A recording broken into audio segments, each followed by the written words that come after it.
सैयद अस्सलाम फैसल अली वालेकुम मुफ्ती साहब। इस्लाम जी। मुफ्ती साहब, मैं शॉर्ट में एक क्वेश्चन पूछ लेता हूँ। जो अल्लाह ताला को, सिर्फ अल्लाह ताला को ही 5 चीज़ों का इल्म है, जिसमें से 2 चीज़ें आती है कि एक बारिश का बरसना और दूसरा कि माँ के वूम में क्या है। तो ये मतलब एक घिसा-पिटा सवाल हो सकता है। इसके सवाल ऐसे सवाल का जवाब मैं पहले मेरे को मिल भी चुका है, लेकिन कुछ ऐसा जो और ज़्यादा मुतमईन कर दे इसकी जो जो मिल चुका है वज़ाहत वो कर दे। क्या है? एक तो ये कि जो माँ के वूम में है वो ये, उसका ये जवाब जो है कि लड़का है या लड़की, ये जो है हम ही सोच रहे हैं कि लड़का है लड़की, ऐसा बताया जा रहा है, जबकि वो वो अच्छा है, नेक है, बद है, या वो जहन्नमी होगा या फिर हम्म, जन्नती होगा। हम्म। ये सब भी मतलब ये। और जो बारिश का बरसना है वो मेरे को ऐसा समझ में आया है कि बारिश, उस इसका मेरे को नहीं पता, बारिश वाले का। कुरान करीम की इस आयत में कि जिसके ताल्लुक से ये है कि अल्लाह ताला को के अलावा किसी को 5 चीज़ों के बारे में इल्म नहीं है, यहाँ इल्म से मुराद डेफिनेटिव नॉलेज है, इल्म कतई। तो आपको जो मॉडर्न साइंस बताएगी कि कल बारिश होगी या नहीं, अभी थोड़ी देर पहले की बात है, यानी जब मैं स्ट्रीम शुरू करने जा रहा था तो हम बाहर बर्फबारी होने लगी। अच्छा, मैंने कहा कि आज तो फोरकास्ट में बर्फबारी नहीं थी, मैंने फोन पर चेक किया तो उसमें बारिश दिखा रहा था। अब आप ये देखें कि अगर जो एप्स बनी हुई हैं बाकायदा वेदर सेंटर की तरफ से, वो बता रहे हैं बारिश हो रही है, बर्फ, तो अब इसको आप इल्म कतई तो नहीं कह सकते, डेफिनेटिव नॉलेज तो नहीं कह सकते, ये दिन रात गलत होती है। तो साइंस कितनी ही तरक्की कर ले, उसके अंदर कहीं ना कहीं गलती का इम्कान रहेगा। फिर साइंस आपको ये तो बता देगी कि जब बादल फॉर्म हो गए कि वो आपके इलाके तक कब पहुंचेंगे, पानी कब बरसेगा। एक हफ्ते 10 दिन का डेटा आप कोई भी ऐप खोल लीजिए, 10 दिन के बारे में बता देगी। क्या साइंस आपको ये बता देगी कि अगले साल बारिश होगी या नहीं, फला दिन फला वक्त? नहीं बता सकती। साइंस के पास ऐसा कोई प्रोसेस नहीं है।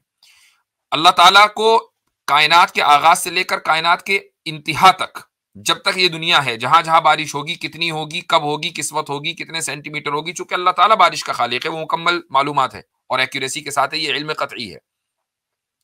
तो यहां पर इल्म कतई को साबित किया गया अल्लाह ताला के लिए। इसी तरीके से वयअलमु मा फिल अरहाम, कि वो जानता है कि रहमों में क्या है।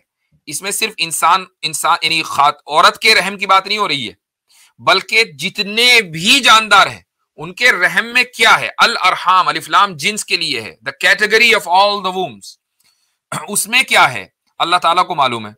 क्या इस बात की पॉसिबिलिटी है कि साइंस ये पता लगा ले, कितनी ही एडवांस क्यों ना हो जाए, कि जितनी भी लिविंग बीइंग है पूरी दुनिया के अंदर, कौन कौन से हैं कि जिनके यहां विलादत हो रही है और वो मेल है या फीमेल है?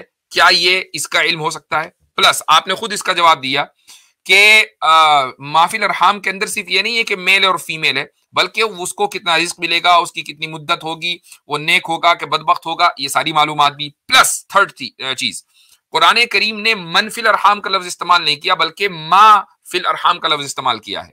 मन का जो लफ्ज इस्तेमाल होता है वो ज़वील उकूल, यानी उन चीजों के लिए, उन जानदारों के लिए कि जो रैशनल हैं, कि जैसे इंसान, उसको आप मन के लिए, मन का लफ्ज आप इंसान के लिए इस्तेमाल करेंगे। लेकिन अगर किसी चीज में लाइफ नहीं है, लाइफ नहीं है, तो उसके लिए आप मन का लफ्ज इस्तेमाल नहीं करेंगे, मां का लफ्ज इस्तेमाल करेंगे। तो अल्लाह ताला उस वक्त कि जिस वक्त लाइफ नहीं पड़ी, उस वक्त जानता है कि ये मेल होगा या फीमेल। कोई साइंटिफिक डिवाइस ऐसा नहीं बता सकता कि जो बता दे। मसलन क्या मर्द के स्पर्म को देखकर ये बताया जा सकता है कि जब ये जो बच्चा होगा ये मेल होगा या फीमेल होगा? नहीं बताया जा सकता, यानी उलूक से पहले नहीं बताया जा सकता, अल्लाह ताला जानता है। तो ये फर्क है।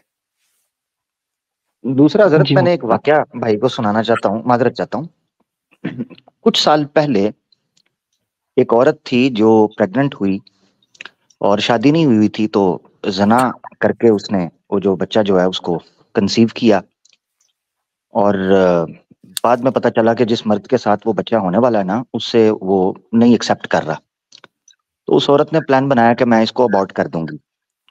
वो डॉक्टर के पास गई, अपॉइंटमेंट ली, उसका नंबर आने वाला था अपॉइंटमेंट का, वो वहां से निकल गई।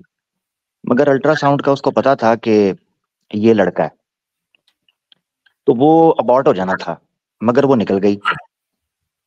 आज उस बच्चे को लोग जस्टिन बीबर के नाम से जानते हैं। ये डॉक्टर को भी नहीं पता था कि जिस बच्चे को अबॉर्ट करने लगा वो जस्टिन बीबर है। ये इंटरव्यू उसकी वालदा का मैंने सुना है। ये है माफिल अरहाम। दूसरा एक आयत मैं अभी देख रहा था जिसको आपने समझना है। तो हजरत एक आयत मैंने अभी देखी, तो मैंने कहा उसका मैं जिक्र सिर्फ कर, सूरह मुमतहिना की आयत नंबर 3 में अरहाम का और औलाद का जिक्र करके अल्लाह कहते हैं यौमल क़यामती यफसिलु बैनकुम, अल्लाह तुम्हारे माबैन फैसला करेगा, अरहाम और औलाद को जिक्र करके। आमतौर पर इसका तर्जुमा रिश्तेदारी किया जाता है। इससे पता चलता है कि अरहाम में सिर्फ जेंडर स्पेसिफिकेशन नहीं है, बल्कि अरहाम के अंदर तुम्हारे रिश्तेदार क्या गुल खिलाएंगे, तुम्हारी नस्ल किस तरह आगे बढ़ेगी, कौन कोई पॉजिटिव आदमी पैदा होगा नहीं हो। यानी अरहाम पूरी की पूरी एक रिश्तेदारी और एक पूरी लिनेज को जिक्र करता है। ये भी बहुत इंपॉर्टेंट है। ठीक है भाई। जी मुफ्ती साहब, अस्सलाम वालेकुम। सलाम व रहमतुल्लाह।